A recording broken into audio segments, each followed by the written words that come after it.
बच्चों, मैं हूं मैथ टीचर पवन सर और आज हम क्लास 10th के बच्चों को मैथमेटिक्स पढ़ाएंगे। क्लास 10th में पहला लेसन है वास्तविक संख्या।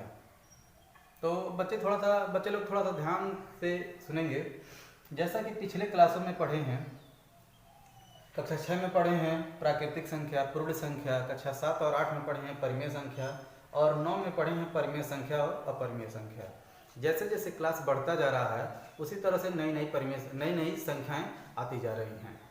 क्या अब तक जितनी संख्याएं पढ़े हैं और अब जो पढ़ेंगे उनमें क्या कोई संबंध है और क्या आगे भी कोई ऐसी संख्या आने वाली है, इसके बारे में आज के वीडियो में हम लोग पढ़ेंगे।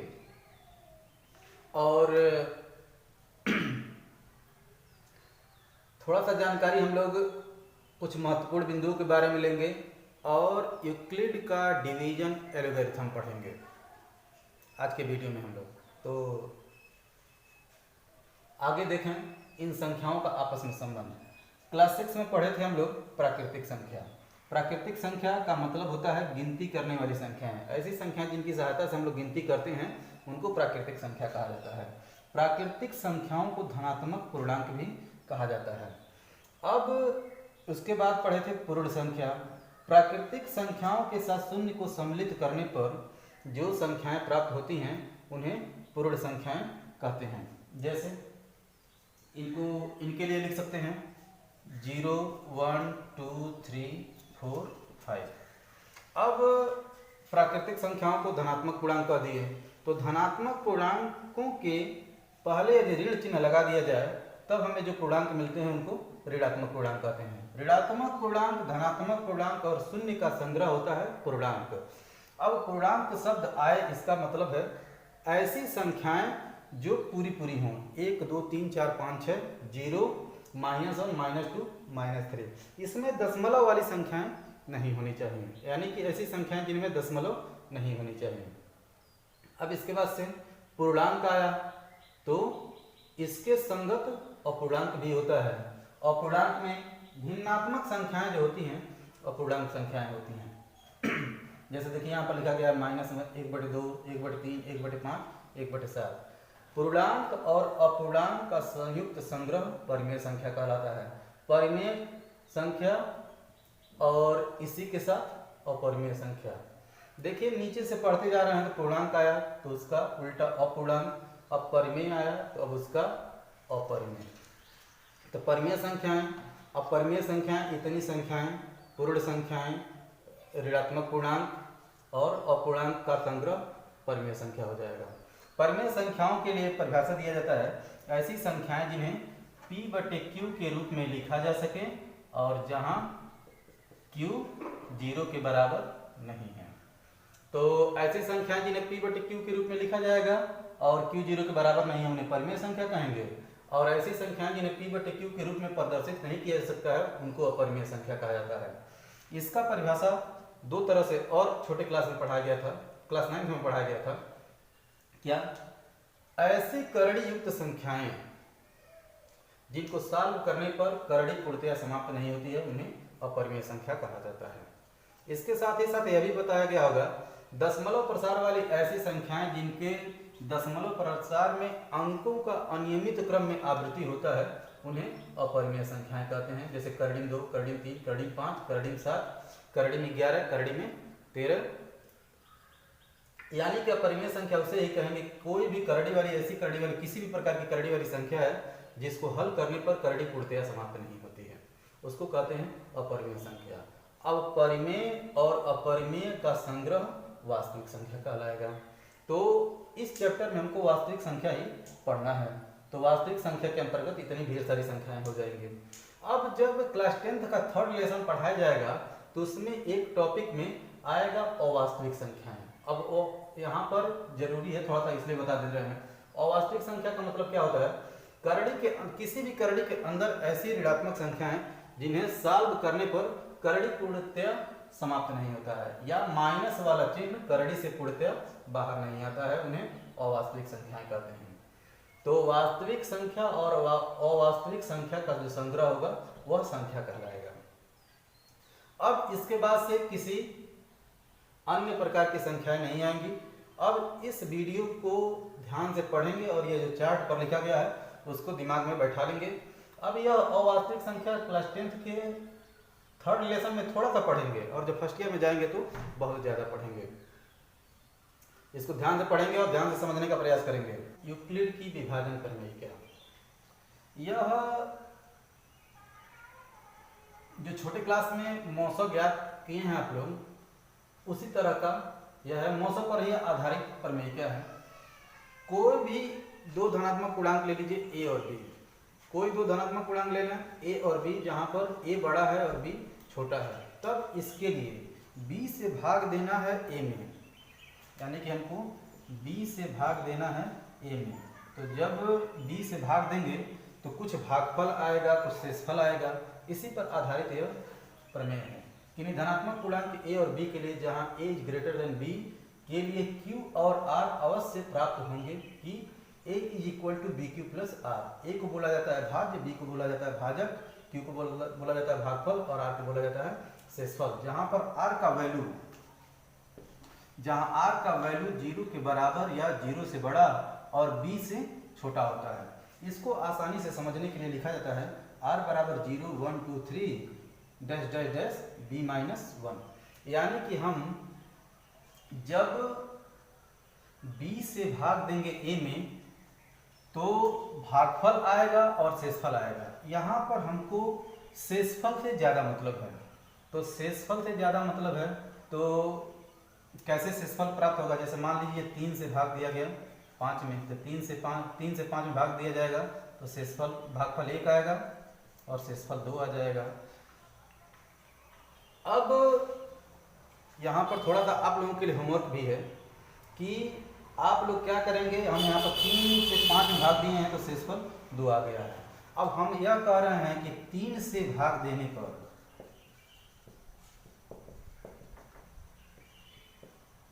जो शेषफल होंगे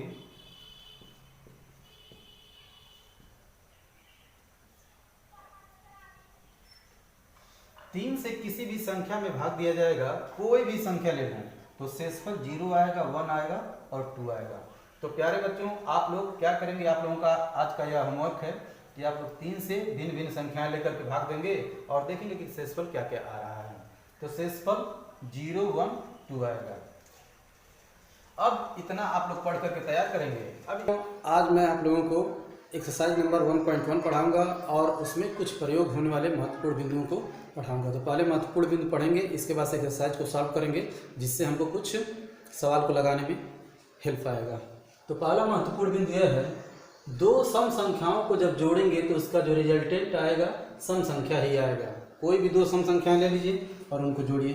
तो हम क्या कर रहे हैं, 4 में 6 जोड़ रहे हैं, या 10 हो गया।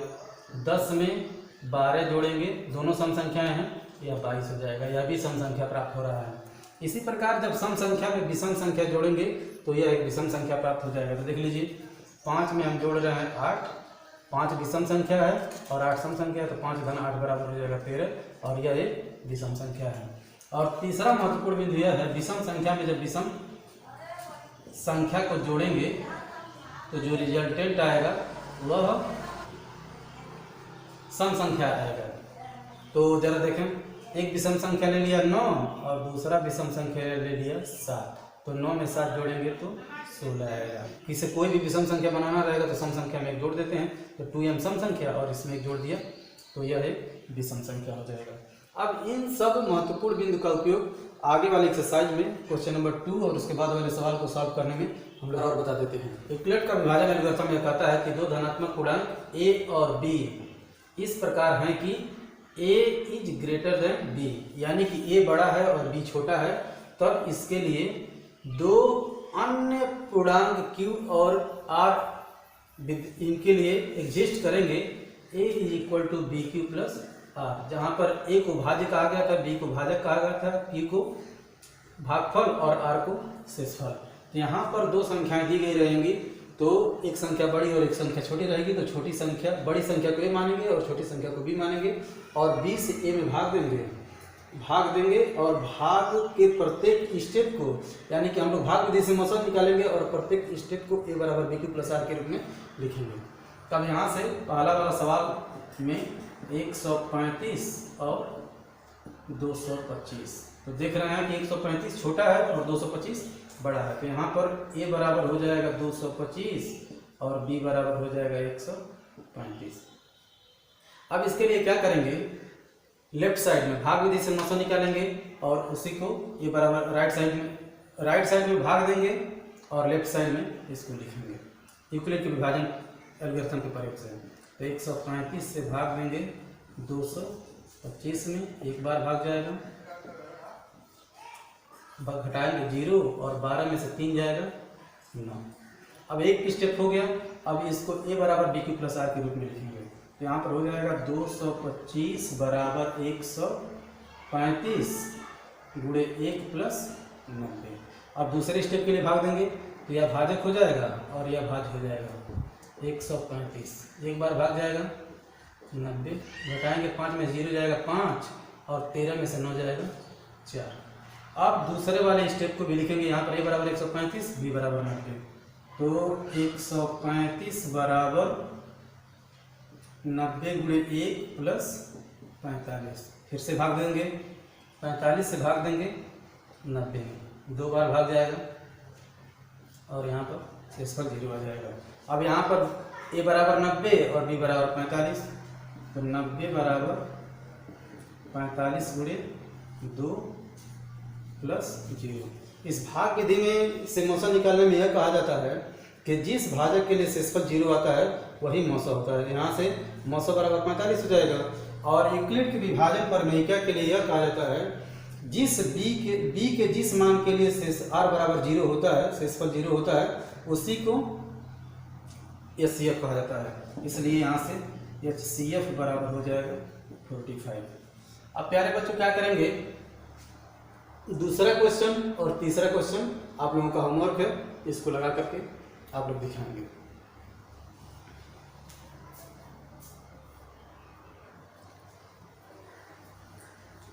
एक बार और थोड़ा सा समझ लें, इस तरह का सवाल आप लोग पिछले क्लास में पढ़े नहीं है।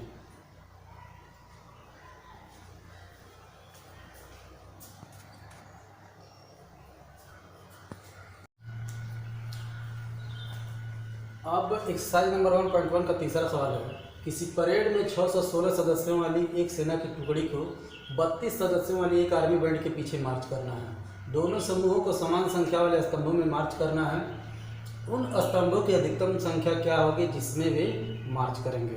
तो प्यारे बच्चे ध्यान से सुनना, 32 सदस्यों की एक टोली है जो बैंड बजाएगी, जो बैंड के रूप में बैंड बाजा वाले समूह में हैं लोग, और 616 सदस्यों का आर्मी है, वह बैंड बाजा वालों के पीछे पीछे मार्च करेगी।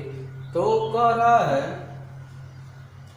तो स्तंभों की संख्या, यानी कि इस तरह से एक पंक्ति बन रही है, इसको पंक्ति बोलेंगे और यह स्तंभ बोलेंगे। तो स्तंभों की संख्या अधिकतम क्या होगी। जब लौसो और मौसो वाले चैप्टर हों तो 90% सवालों को जहाँ पर बड़ी से बड़ी अधिकतम और सबसे बड़ी आता है वहाँ पर HCF निकाला जाता है, और जहाँ पर छोटी से छोटी न्यूनतम और सबसे छोटी आता है वहाँ पर LCM निकाला जाता है। तो यहाँ पर इस सवाल में अधिकतम आया हुआ है, तो हम लोग क्या करेंगे, 616 और 32 का मौसम निकाल लेंगे और उसको चाहेंगे तो यूक्लिड के विभाजन प्रमेयिका से सॉल्व कर लेंगे। नहीं कर रहे हैं तभी कोई बात नहीं है, आप लोग 616 और 32 का मौसम निकालिएगा। ये आप लोगों का होमवर्क है। एक्सरसाइज नंबर 1.1 का क्वेश्चन नंबर 4 और 5 पढ़ाएंगे। जैसा कि प्यारे बच्चों आप लोगों को बोर्ड पर दिखाई दे रहा है, यूक्लिड के विभाजन प्रमेयिका का प्रयोग करके दर्शाइए कि किसी धनात्मक पूर्णांक का वर्ग किसी पूर्णांक m के लिए 3m या 3m+1 के रूप का होता है। यहाँ पर ध्यान यह देंगे कि लिखा हुआ है धनात्मक पूर्णांक का वर्ग। पिछले वाले सवाल में ऐसा कुछ नहीं था। अब यहाँ पर किसी पूर्णांक का वर्ग किया जाएगा तो यम आ जाएगा। सपोज दैट यदि वह पूर्णांक q है तो q का वर्ग करेंगे तो यम के रूप में आएगा। तो यहाँ पर जो हम लोग सपोज करेंगे a का मान मानेंगे a बराबर bq के रूप में, तो हम लोग यहाँ पर a बराबर 3q प्लस r मानेंगे। अब यहाँ पर 3m लाना है इसलिए 3 लिखेंगे, और किसी पूर्णांक का वर्ग करेंगे तो m आएगा, इसलिए q मानेंगे, q का वर्ग करेंगे तो m के रूप में आ जाएगा। अब जैसा कि सवाल में कह रहा है वर्ग करने के लिए, तो हम लोग क्या करेंगे, यहीं पर इसका वर्ग कर देंगे, इससे हमारा सवाल थोड़ा सा छोटा हो जाएगा। अब यहाँ पर b बराबर हो जाएगा 3, तो r बराबर होगा 0 1 2। अब समीकरण 1 का वर्ग करेंगे।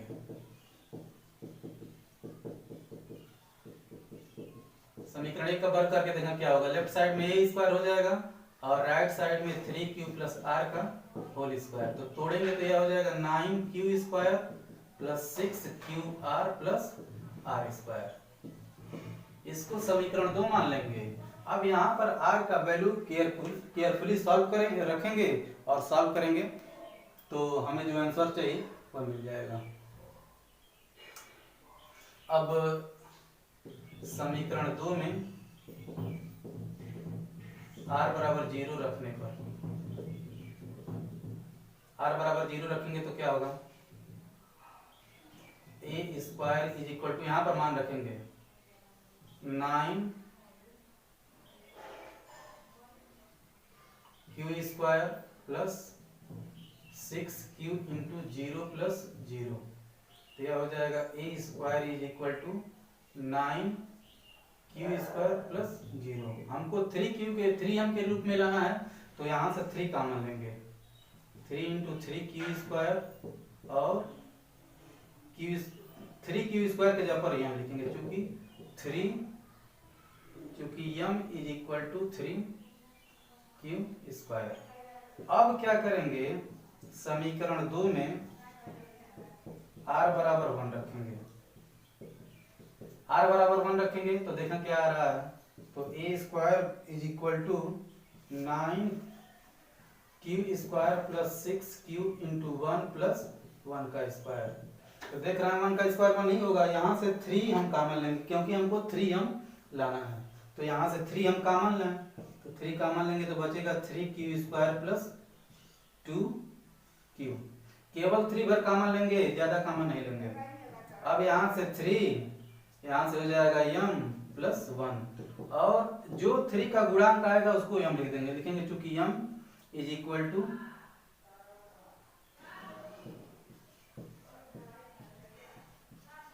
2q। अब इसके बाद से क्या करेंगे, यही r का अगला मान फिर से समीकरण 2 में रखेंगे। r इज इक्वल टू 2 समीकरण 2 में रखने पर, रखने देखा क्या होता है, a square is equal to 9q square plus 6q into 2 plus 2 का square, 9q square plus 12q plus 4। अब हमको ध्यान यह देना है, 3 से जब b का मान 3 है तो r का मान 3 से ज्यादा हो नहीं सकता है, और यहाँ पर r की जगह पर 4 आ रहा है, तो यहाँ पर थोड़ा सा ब्रेक करेंगे। क्या किया जाता है, जो भी नंबर आता है उसमें जो b का मान रहता है उसे भाग दिया जाता है। अब यहाँ पर इसको इस रूप में लिखेंगे, 9q square plus 12q plus 3 into 1 plus 1। देखिए 4 को 2 भागों में तोड़ दिए, 3 इंटू 1 भाज्य बराबर भाजक गुणे भागफल प्लस शेषफल बराबर। अब यहाँ से 3q, अब यहाँ से 3 कॉमन लेंगे, तो यह हो जाएगा 3q square plus 4q plus 1 plus 1, तो a square is equal to हो जाएगा, और यह पूरा क्या करेंगे, यह मान लेंगे m प्लस 1। तो चूंकि m बराबर 3q square plus 4q plus 1। अब देख रहे हैं पहली स्थिति में आया है 3m, दूसरी स्थिति में आया है 3m प्लस 1, और अगली तीसरे वाली स्थिति में भी आ गया 3m+1। तीसरी स्थिति थोड़ा ध्यान से समझ लें। यहाँ पर जब b का r का मान रखेंगे 2 तो 2 का वर्ग 4 हो जाएगा। अब b का मान जब 3 है तो r का मान 4 हो नहीं सकता है, तो इसलिए 4 में क्या करेंगे 3 से भाग देंगे और उसे भाज्य बराबर भाजक गुणे भागफल प्लस x के रूप में लिखेंगे। तो यह ऐसे लिखेंगे और यह 1 के अलावा जो कुछ भी है उसमें से 3 कॉमन ले लेंगे और 3 का गुणांक जो भी है उसको m मान लेंगे। तो जैसा कि सवाल में कह रहा है किसी धनात्मक पूर्णांक का वर्ग 3m या 3m+1 के रूप में होता है, तो जो चाहिए था हम लोग प्रूफ कर लिए। पांचवा सवाल है यूक्लिड विभाजन प्रमेय का प्रयोग करके दर्शाइए कि किसी धनात्मक पूर्णांक का घन 9m या 9m+1 या 9m+8 होता है। तो पिछले सवाल में वर्ग करना था और यहाँ पर घन करना है, तो ध्यान से सुनेंगे। पहले वाले लेसन में जब कभी भी घन करना रहेगा तो जो संख्या दिया गया है उसमें जो चर का गुणांक है उसका सबसे पहले गुणनखंड करेंगे। तो यहाँ पर तीनों जगह पर चर का गुणांक 9 है तो 9 का गुणनखंड करेंगे 3 × 3। अब इसके बाद संख्या जो मानते हैं यूक्लिड विभाजन प्रमेय के प्रयोग से उसको मानेंगे a = लिखेंगे 3q + r। अब पिछले सवाल में अब जैसा कि हमको मालूम है कि संख्या का घन करना है तो q के रूप में घन करेंगे तो जो घन आएगा वह m के रूप में माना जाएगा।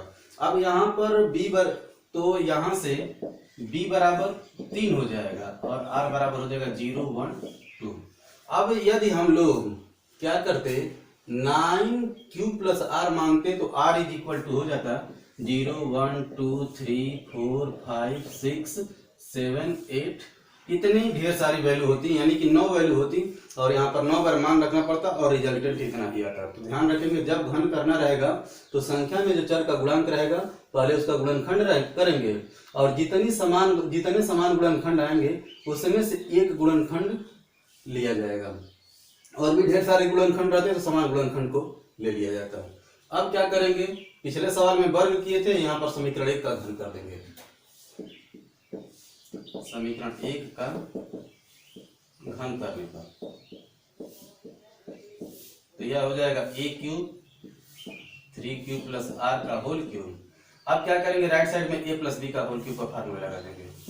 तो यहाँ पर हो जाएगा 27q का क्यूब + 3 × 3q × r और 3q + r + r³। अब इसको समीकरण 2 मान लेंगे। अब समीकरण 2 में r बराबर 0 1 2 पुट करेंगे तो जो हमको रिजल्टेंट चाहिए वो हमको मिल जाएगा। r = 0 समीकरण 2 में रखने पर रखें a³ = 27q³ + 3 × 3q × 0 (3q + 0 + 0). अब हमको 9m लाना है तो देख रहे हैं पूरा 0 से गुणा होने के कारण 0 हो जाएगा और यह भी 0 हो जाएगा। तो 27q³ को 9 के गुणनखंड के रूप में लिखें 9 × 3q³ तो 9m, जहां m बराबर 3q³। अब r = 1 रखेंगे समीकरण 2 में तो यह हो जाएगा a³ = 27q³ + 3 × 3q × 1 3q + 1 और +1 का क्यूब। अब हमको 9m+1 या 9m+8 लाना। देख रहे हैं यहाँ पर 1 का क्यूब 1 होता है। अब इस पूरे में से यदि 9 कॉमन हो जाए तो हमारा काम चल जाएगा। यहाँ से 9 कॉमन है और यह 3 × 3 है, यहाँ से भी 9 कॉमन है तो क्या करेंगे 9 कॉमन ले लेंगे। तो यहाँ से बचेगा 3q का क्यूब प्लस यहाँ से q × 3q + 1 अब +1। अब जो 9 का गुणांक है पूरे को हम लिख देंगे 9m+1 लिखेंगे, जहां m = 3q का क्यूब प्लस q 3q + 1। अब इसके बाद से क्या करेंगे समीकरण 2 में r बराबर 1 रखे हैं तो दूसरा वैल्यू आ गया है। अब 2 रखे हैं इसमें तो लिखेंगे r = 2 समीकरण 2 में रखने पर रखें तो यह हो जाएगा a³ = 27q का cube plus 3 into 3q into 2 in bracket 3q plus 2 और प्लस 2 का क्यूब, तो यह हो जाएगा। अब यहां से देखें, इस पूरे में से 9 कॉमन है और 2 का क्यूब 8 हो जाएगा, जैसा कि हमको चाहिए। हम क्या करें, कॉमन ले लें यहां से 3q प्लस, यहां से बचेगा 2q और 3q प्लस 2 प्लस 8। तो यहां से जो 9 का गुणांक है उसको यम लिख देंगे और प्लस 8, a क्यूब बराबर हो जाएगा 9m प्लस 8। तो जहां यहाँ पर लिखेंगे जहां m is equal to 3q का cube plus 2q 3q plus 2। अब जैसा कि देख रहे हैं, हम जो पूर्णांक माने थे उसका घन किए हैं, तो 9m आ गया, 9m प्लस 1 आ गया और यह 9m प्लस 8 हो गया। तब लिखेंगे, अब इसके बाद से यहाँ पर लिखेंगे अतः किसी धनात्मक पूर्णांक का घन 9m या 9m प्लस 1 या 9m प्लस 8 के तरह का होता है। अब अगले वीडियो में हम लोग लेसन नंबर 1.2 पढ़ेंगे और उसके पहले उसी वीडियो में कुछ संबंधित परिभाषाएं पढ़ेंगे।